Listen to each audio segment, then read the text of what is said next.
Shalom sa inyong lahat. Sinasaliksik ninyo ang mga kasulatan sapagkat iniisip ninyo na sa pamamagitan ng mga ito'y magkakaroon kayo ng buhay na walang hanggan. Ang mga ito'y nagpapatotoo tungkol sa akin, subalit ayaw ninyong lumapit sa akin upang magkaroon kayo ng buhay. Juan 5:39 at 40, Filipino Standard Version. Welcome po sa Good and Faithful Channel dito sa YouTube. Dalayan kong maging pagpapala ito sa iyo tuwing ikaw ay magbubukas at manunood. Ang pangunahing mapapanood mo ay ang pagtatalakay ng lingguhang pag-aaral ng salita ng Diyos. Paminsan-minsan ay madaragdagan ito ng mga paksa ng iba pang natungkol sa pagiging katiwala ng Diyos. Ikaw ba'y malakas at matapang? Gaano? Mga leksyon sa panampalataya mula sa Josue. Bago tayo pumalaw, tayo manalangin muna tayo. Ipaalam mo sa amin ang iyong mga daan, O Panginoon. Ituro mo sa amin ang iyong mga landas. Akayin mo kami sa iyong katotohanan, kami iyong turuan, sapagkat ikaw ang Diyos ng aming kaligtasan. Sa iyo'y naghihintay kami ng buong araw. Amen. Pangkahalatang idea. Pangalawang pagkakataon, ang aklat ni Josue. Ang pangunahing layunin ng aklat ng Josue ay upang ilarawan ang pagpasok ng Israel sa lupang pangako, ang pananakop ng lupain, at ang pagkakahati nito sa mga tribo. Ang layuning ito ang basihan ng mensahe ng aklat. Ibig sabihin, ang katapatan ng Diyos sa pagtupad ng pangako ng lupain na ginawa kay Abraham. Idiniriin ng aklat ang katapatan ng Diyos sa kanyang matipang pangako. Josue 21:43 hanggang 45. Unang leksyon, recipe para sa tagumpay. Susing talata, Josue 1:7. Magpakalakas ka lamang at magpakatapang na mabuti. Gawin mo ang ayon sa lahat ng kautosang iniutos sa iyo ni Moises na aking lingkod. Huwag kang liliko sa kanan o sa kaliwa upang ikaw ay maging matagumpay saan ka man pumunta.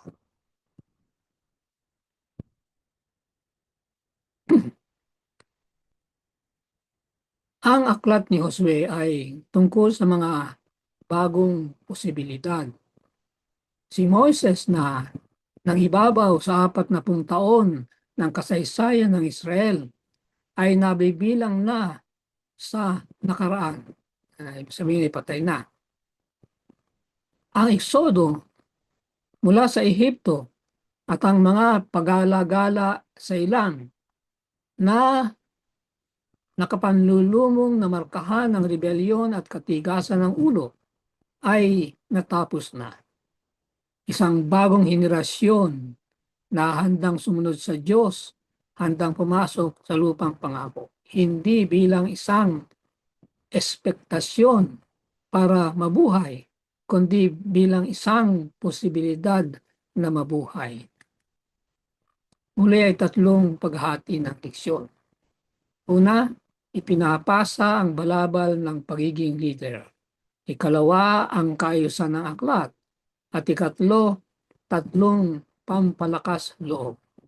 Dun sa una, titingnan natin ang isang bagong Moises. Sa ikalawa, titingnan natin ang tumatawid, kunin, paghati-hatian, maglingkod. At sa ikatlo ay Tatlo rin ng tatalakayin, tagapagmana ng mga pangako, maging malakas, maunlad at matagumpay. Unang pagkakahati, ipinapasa ang balabal ng pagiging leader. Tatalakayin ng isang bagong leader bilang 27, 18 at 19. Kaya't sinabi ng Panginoon kay Moises, isama mo si Josue na anak ni Nun, isang lalaking nagtataglay ng espiritu, at ipatong mo ang iyong kamay sa kanya. Iharap mo siya sa paring si Eleazar at sa buong kapulungan, at sa harapan nila'y atasan mo siya. Mga pagkakahilera sa pagitan ni Moises at Josue. Bagaman namatay na si Moises at isang bagong leader ang hinirang ng Diyos, mayroong pagkakahilera sa pagitan nila. Ang parehong lalaki ay sinabihan ng Diyos na pangungunahan nila ang kanilang bayan sa lupang pangako, sa kanilang pangako sa kanilang mga magulang. Gaya ng sinabi ng Panginoon kay Josue, bawat dakong tungtungan ng talampakan ng iyong paa ay naibigay ko na sa iyo. Gaya ng sinabi ko kay Moises. Josue 1:3. Tatapusin ni Josue ang gawain na simula ay naibigay kay Moses. Siya ay talagang isang bagong Moises. Pagkakaiba sa pagitan nila, Moises at Josue.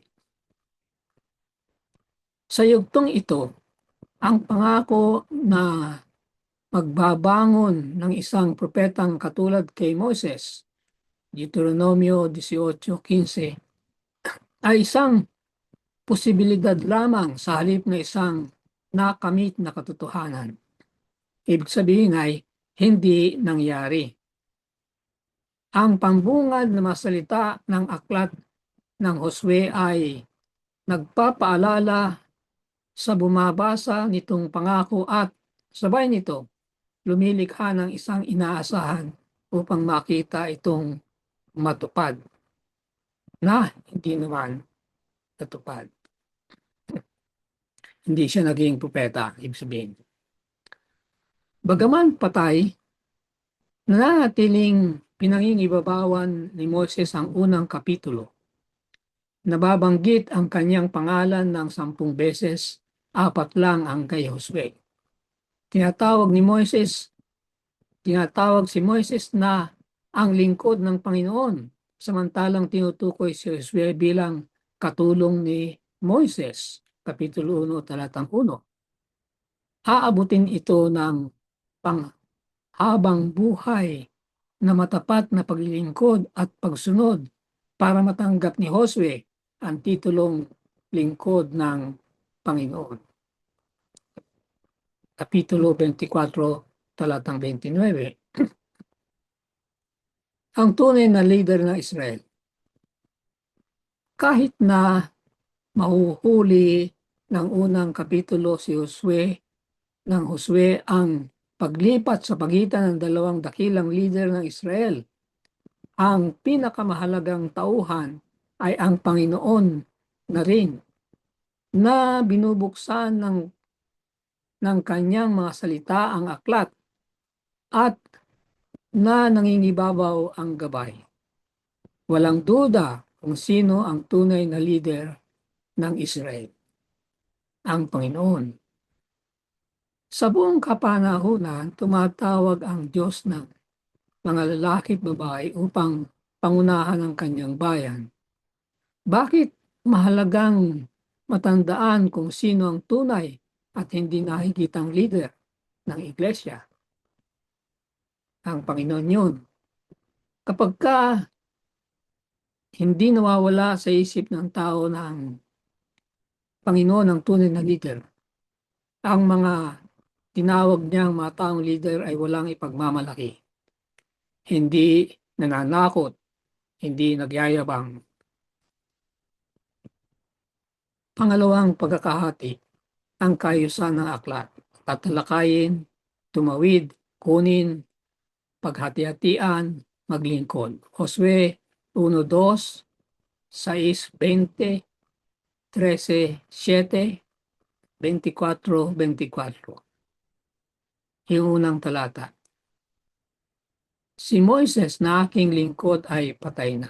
Tumindig ka at tumawid sa hordang ito.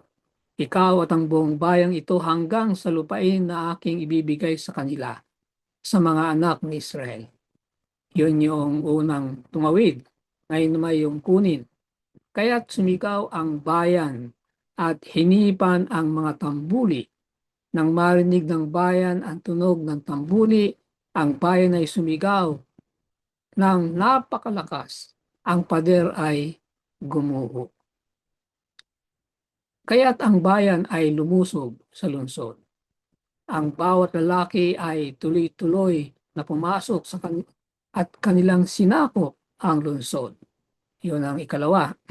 Yung ikatlo, kaya ngayon hatiin mo ang lupang ito bilang pamana sa 9 lipi at sa kalahating lipi ni Manases. At ang ikaapat, 24:24, at sinabi ng bayan kay Josue, ang Panginoon nating Diyos ay aming paglilingkuran at ang kanyang tinig ay aming susundin. So, apat, tumawid, kunin, paghati-hatian, at maglingkod. Apat na bahagi ng unang kapitulo. Nagsisilbi ang unang kapitulo ng Josue bilang isang introduksyon sa buong aklat. Binubuo ito ng apat na mga talumpati na tumutugma sa apat na pangunahing seksyon ng aklat. Pagtawid, pananakop, paghahati ng lupain, at paglilingkod sa pamagitan ng pagsunod sa kautusan. Makikita ang aklat ng Josue bilang isang serye ng makadiyos na mga inisyatibo. Sa bawat inisyatibo, nagbibigay ang Diyos ng isang tiyak na tungkulin kay Josue na nakaugnay sa pananakop ng Kanaan. At bawat isa ay kinikilala maya-maya sa aklat pagkatapos ng matagumpay na pagkumpleto. Apat na tiyak na konsepto. Sa wakas, ang mga pangako ng Diyos tungkol sa pananakop ng lupain ay matutupad. Mula noon, ang responsibilidad ng pag-ingat sa lupain ay nasa mga kamay na ng mga Israelita at maaaring magagampanan lamang sa pamagitan ng tunay na panampalataya at sa pagsunod na ang gayong panampalataya ay laging magiging bunga nito. Ang mga inisyatibo ng Diyos, inihayag sa pamagitan ng tatlong pandiwa, tumawid, kunin, at paghati-hatian, ay tumanggap ng isang nararapat na sagot sa pagsunod ng taong bayan na nakukuha mula sa pangwakas na inisyatibo, paglilingkod. Muli, ang aklat ng Josue ay may apat na pangunahing seksyon. Bawat isa ay nilarawan ng isang tiyak na konseptong naihayag sa pamagitan ng nangingibabaw na presensya ng isang Hebreong salita. Una, tumawid. Ikalawa, kunin. Ikatlo, paghati-hatian. At ikaapat, paglilingkod. So, ang kabuuan ng aklat ay mahati sa apat na ito. Kakailanganin ng matapat na pagtugon. Kaya, ang kaayusan ng aklat mismo ay naghahatid ng pangunahing mensahe nito. Ang mga inisyatibo ng Diyos ay hindi kusang nagagampanan. Sa halip, hinihingi nito ang matapat na tugon ng kanyang bayan. Ibig sabihin, kasama ang lahat ng nagawa ng Diyos para sa atin na hindi natin magagawa para sa ating sarili. Tinatawagan tayo pagkatapos na gawin ang magagawa natin para sa ating sarili, na ito'y sundin ang mga iniuutos ng Diyos sa atin para gawin. Ito'y ganito lagi sa lahat ng banal na kasaysayan at mananatiling gayon ito ngayon sa ating panahon. Halimbawa, ang paglalarawan ng wakas na panahong bayan ng Diyos sa Apokalipsis 14:12 ay naghahatid ng isang katulad na ideya, pananampalataya sa nagawa ng Diyos para sa atin na mauwi sa pagsunod. Ang tanong ay ganito: isipin ang tungkol sa mga pangako ng salita ng Diyos na napakamamahalin sa atin. Anong uri ng tugon ang hinihingi ng mga ito sa atin upang maging katotohanan ang mga ito? Pangatlong pagkakahati. Tatlong pampalakas loob. Unang pagtatalakay, mga tagapagmana ng mga pangako. Josue 1:6. Magpakalakas ka at magpakatapang na mabuti, sapagkat ipamamana mo sa bayang ito ang lupain na aking ipinangakong ibibigay sa kanilang mga ninuno. Sa Josue 1:2 at 3, sinabi ng Panginoon kay Josue na ibibigay niya ang lupain sa kanila. Sa kabilang dako, sinasabi niya na naibigay na niya ito. Ano ang ibig sabihin nito? Ibibigay o naibigay na? Ang lupain ay isang regalo mula sa Panginoon na siyang tunay na may-ari. Sa Josue 1:2 at 3, dalawang magkaibang forma ng pandiwang ibibigay ang ginamit, sumasalamin sa dalawang aspeto ng pagkakamana ng lupain. Nagpapahayag ang unang forma ng proseso ng pagbibigay ng lupain. Ang okupado pa lamang ng Israel ay ang mga teritoryo ng Transjordan. Ang tinatawag na teritoryo ng Transjordan na sa Biblia ay sinasabing sa kabilang ibayo ng Jordan. Pagka nabasa ninyo na sa kabilang ibayo ng Jordan, yan ang Transjordan. Pagka sinabi namang sa dakong ito ng Jordan, yan ang Cisjordan. Yung sa kabilang ibayo ng Jordan, ilog ng Jordan, ay nandoon nakatira ang 2.5 tribo. Tribo ni Ruben, ni Gad, at ang kalahati ni Manase. Doon naman sa dakong dito ng Jordan, ito yung west side, ay 9.5 tribo. Nakikita yan sa numero 32. Ang background ay ganito. Bago tumawid ang Israel sa ilog ng Jordan para pasimulan ang pagkupkob ng Kanaan, nakita ng mga leader ng tribo ni Ruben at Gad na tamang-tama ang lugar sa kanila sapagkat napakarami lang mga hayop na nangangailangan ng malawak na lugar. Kaya lumapit sila kila Moses at hinihingi na itong bahaging ito ng Jordan ay ibigay sa kanila.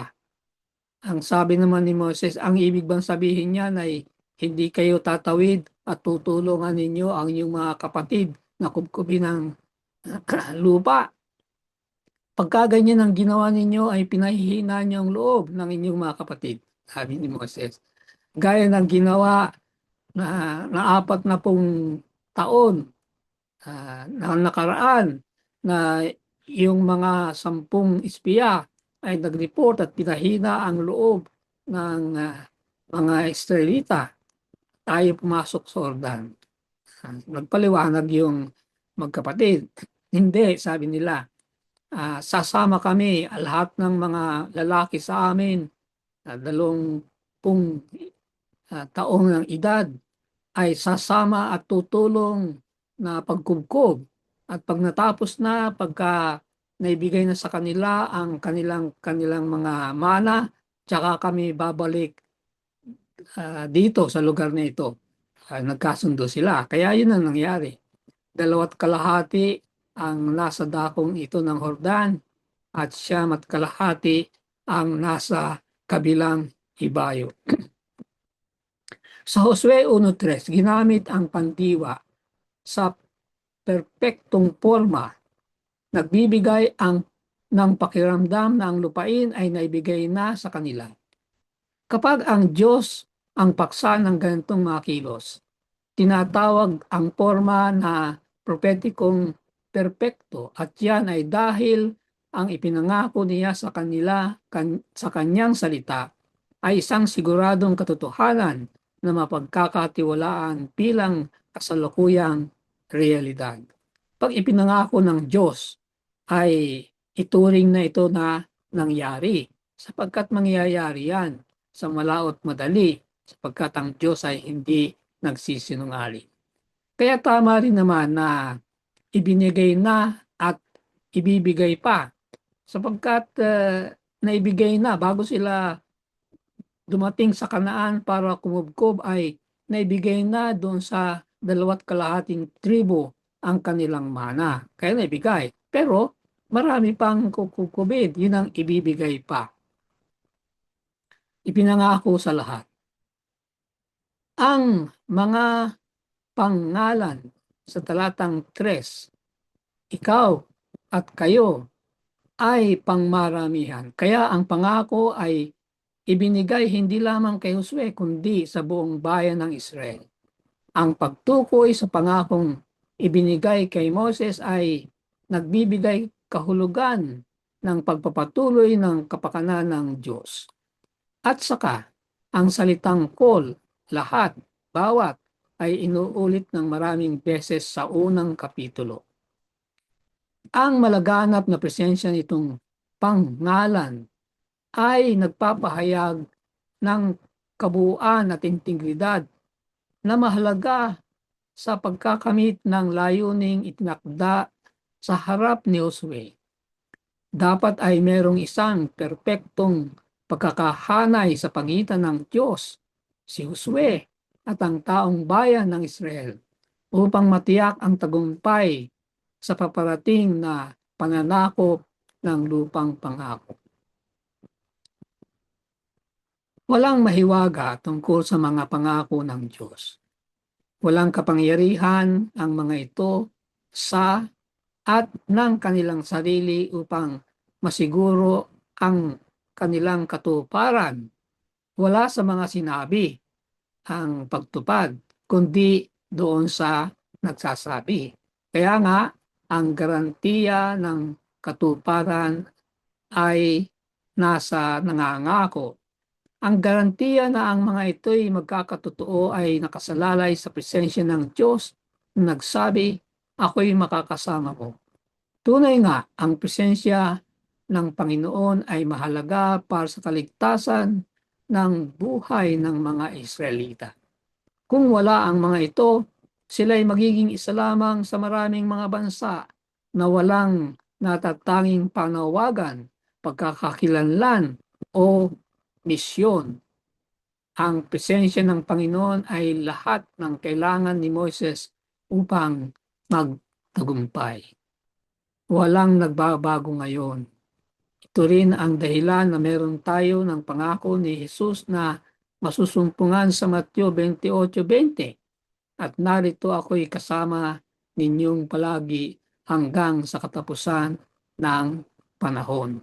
Ito ang recipe ng tagumpay, ang presensya ng Panginoon sa ating buhay. Pangalawang pagtatalakay, magpakalakas ka, Josue 1, 7 at 9. Magpakalakas ka lamang at magpakatapang na mabuti. Gawin mo ang ayon sa lahat ng kautosang iniutos sa iyo ni Moises na aking lingkod. Huwag kang liliko sa kanan o sa kaliwa upang ikaw ay maging matagumpay saan ka man pumunta. Hindi ba't inutusan kita, ikaw na ay magpakalakas at magpakatapang na mabuti? Huwag kang matakot ni manlupaypay sapagkat ang Panginoon mong Diyos ay kasama mo saan ka man pumaroon. Napansin ninyo na inuulit ang panawagan na magpakalakas at magpakatapang. Nakapagpapasukong mga hamon kay Josue. Ang mga pader ng malunsod ng Kanaan ay lumilitaw na hindi mabubuwag at ang mga populasyon ng lupain ay sinanay para sa labanan.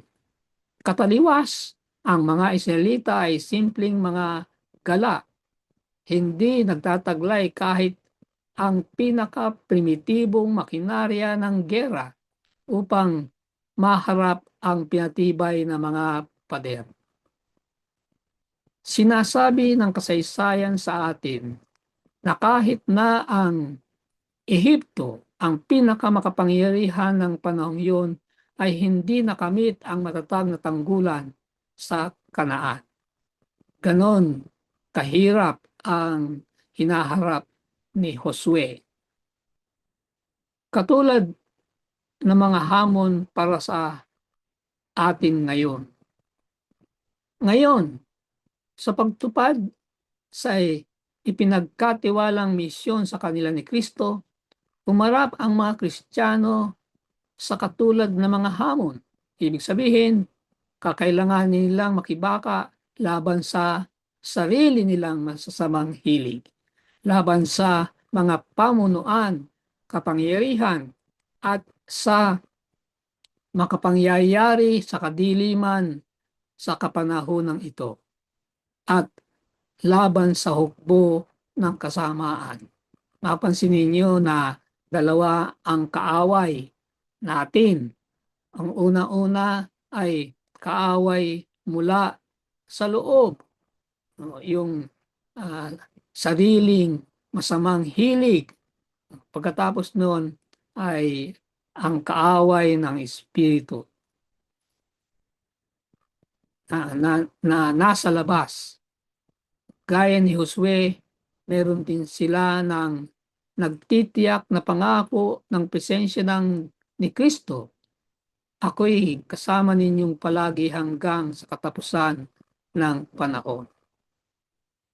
Tulad ng sumusuportang presensya ng Panginoon ay sapat upang paalisin ang mga takot ni Josue. Kaya dapat maging sapat upang itaboy ang ating mga pagdududa at pagkabalisa ngayon. Gayunman, ang mga pagpapatawag upang maging malakas at matapang ay hindi nakaugnay lamang dito sa moral na labanan o sa mga taktikang militar. Ang tunay na hamon ng maging malakas. Ang tapang at lakas ay kailangan upang manatiling tapat sa Torah. Torah ay yung unang 5 aklat ng Lumang Tipan at ang mga tiyak na kahilingan nito na nilinaw ang tipan ng Israel kay Yahweh. Ang hamon sa atin ay upang makilala ang Panginoon ng sapat na mabuti upang magtiwala sa Kanya at Kanyang mga pangako sa atin. At yan ay dahil sa higit sa anumang bagay, kailangan natin ang personal na relasyon sa Kanya. Nandun na naman yung relasyon na paulit-ulit nating nakita noong nakarang leksyon natin ng pinag-aralan natin tungkol sa paglabas ng Israel sa Ehipto, ang Exodo. Ang mahalagang tanong para sa atin ngayon ay hindi na iba mula sa hinarap ni Josue. Paano tayo maaaring manatiling tapat sa sinasabi ng salita ng Diyos kahit kapag ito'y hindi popular o nakakasagabal sa atin? Pangatlong pagtatalakay, maunlad at matagumpay, Josue 1:8, mula sa bersyon ng Ang Salita ng Diyos. Huwag mong kalimutang basahin ang aklat ng kautusan.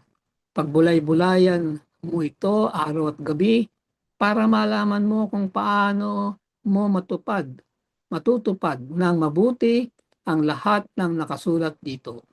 Kung gagawin mo ito, uunlad ka at magtatagumpay. Napakagandang pangako. Kahulugan ng kasaganaan at tagumpay.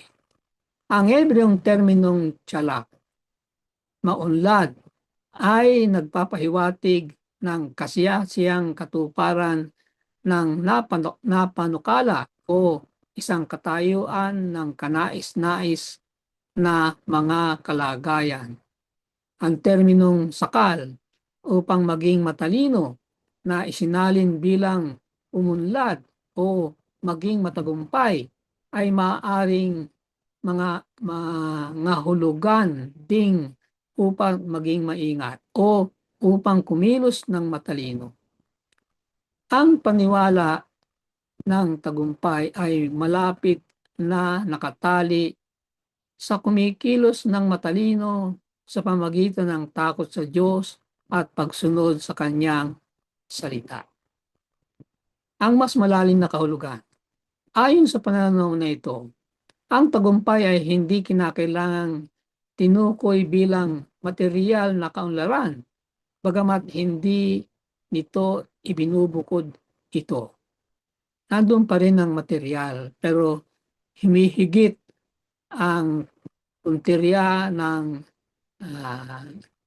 tagumpay. Hindi lang yung pagdami ng material na kagamitan. Bagaman hindi ito binubukod, ang tagumpay ay dapat makita bilang isang katayuan ng pagkakatugma sa mga espiritual na pagpapahalaga at prinsipyo na nasa pundasyon ng nilikhang daigdig ng Diyos at nahihayag sa kanyang kautusan. Totoo ang pagtitiwala sa mga pangako ng Diyos, lalo na ang pangako ng kaligtasan sa pamagitan ng panampalataya lamang at pagsunod sa kanyang utos ay hindi sumasalungat sa isa't isa. Kumakatawan ang mga ito sa dalawang panig ng isang barya. Paglalapat ng kautusan at panampalataya. Ang ilaban ang panampalataya sa nagtutubos at may sakripisyong kamatayan ni Jesus sa ating kapakanan. Laban sa pagsunod sa utos ng Diyos ay ang pagtatayo ng isang mali at mapanganib na paghihiwalay. Ang kautusan at biyaya ay laging magkasama. Ang isang mababaw na pagkaunawa lamang ng papel ng kautusan ay maaring mauwi sa pagkakitang ang utos at biyaya bilang magkasalungat. Ang manunulat ng lumang tipan ay mataas ang turing para sa kautusan at inuturing ito na isang pinagmumulan ng kasiyahan, awit 1:2. Itinuturing at ginagamit ng tama. Ang kautusan ay aakay sa isang mas malalim na pagkaunawa ng sariling pagiging makasalanan, Roma 7:7, at ang pangangailangan para sa katwiran ni Kristo, Galatia 3:24. Ibig sabihin, ang tamang papel ng kautusan ay yung makita natin kung gaano tayo makasalanan at yung pangangailangan natin ng katwiran ni Kristo ang kaligtasan. Gaano man kadalas sa biyaya ng Diyos, naghahangad kang ingatan ang kanyang kautusan. Paanong ang karasan mo'y nagpakita sa iyo ng pangailangan mo para sa nagtatakip na katwiran ni Kristo?